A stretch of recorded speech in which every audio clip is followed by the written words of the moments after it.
Hi guys! Welcome back sa aking channel. Ito na po yung part 2 ng aking house tour and house renovation sa nakuha kong bahay dito sa Pampanga. So, ito na yung labas na dating open area lang. Ngayon, extend ko siya at ginawang garage. Naroon na po siyang roofing. Ito na po yung front niya. Tapos, pinatiles ko na rin po yung floors. Ayan. Medyo makalat lang po kasi naglabaw kanina. Ito naman yung gate ko. Ayan. Meron pa akong sinampay na underwear. Pasensya na po. Yan. Yellowish brown yung color tsaka black yung gate. Tapos yung outdoor tiles ko ganyan. Brown. And may faucet. Kasi ginawa ko siyang laundry area. Originally yung laundry area nasa likod. And ginawa ko siyang extension na lang ng kitchen. Pasok na po tayo. Ito yung dining set na nabili ko sa Sandyang Dao. 4-seater siya na dining set. Lock muna natin, baka manakawan tayo. And then, sa living area, wala pa akong pinabago. So, follow ko na lang. Ganda rin naman kasi siya originally. Yung windows ko, may sliding window siya, tapos merong screen na din. Ito yung upuan na black, tsaka yung storage na black. Dati ko pa siya sa dati kong apartment.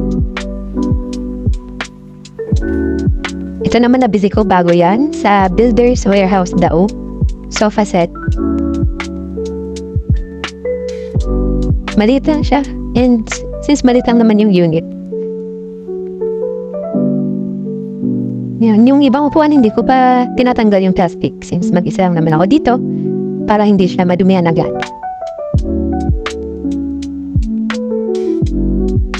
Ito naman po yung in-extend ko na kitchen. Originally, yung sa bar counter na area, dyan lang yung kitchen sink na maliit. Ngayon, yung laundry area, in-extend ko siya and ginawa kong kitchen. Yung bar counter, brown yung tiles. Tapos may trap lights. And then yung kitchen ko, aluminum na yung cabinet para hindi madaling masira. Ito naman yung tsura niya pag naka-open yung drop lights. Cozy lang. Bibilan ko pa siya ng bar tools, yung high chairs, para ma-utilize ko yung area na to. Medyo makalat pa, madami pang gamit kasi hindi pa nakakabili na storage for this stuff. Black yung sink ko. So yung motif ko dito sa kitchen area, brown, black, and white yung color combination. Tapos yung backsplash ko is tiles na subway style.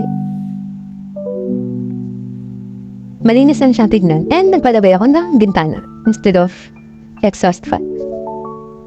Yung rice cooker tsaka electric kettle, bagong bili ko din siya. Tapos meron lang outlet.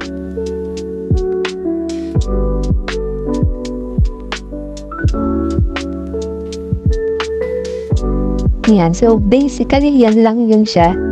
Yung sa taas, hindi ko pa pinabago. And yung stairs pala pinaklose ko siya. Originally, open stair lang to. Wala yung cover. Yan, pinalagyan ko siya para malinis tignan at saka hindi bumababa yung alikabok pag nag-wawisa. Sa living area, hindi ko pa pinapabago pero pag magpapagawa ko yan, TV rack, tsaka isa-set up ko pa yung couch, yung sofa area. Yun lang po for now guys. Kasasya din ako na mga pictures nung wala pa mga gamit para makita niyo yung malinis na version ng renovation.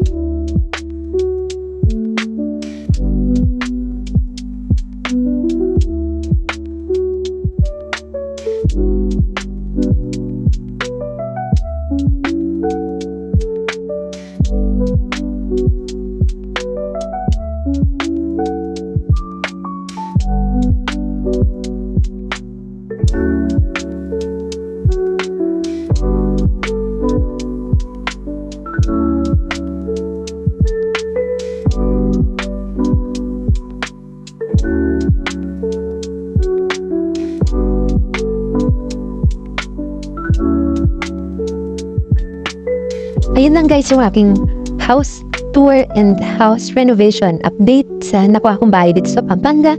If you have any questions related sa renovations or kung saan ko, magkano kong nabili yung mga konting appliances ko, please feel free to comment down below. And I will also try to create another video pag napagawa ko na rin yung living area, yung bathroom, tsaka yung mga kwarto sa taas. Thank you guys for watching and see you on the next one.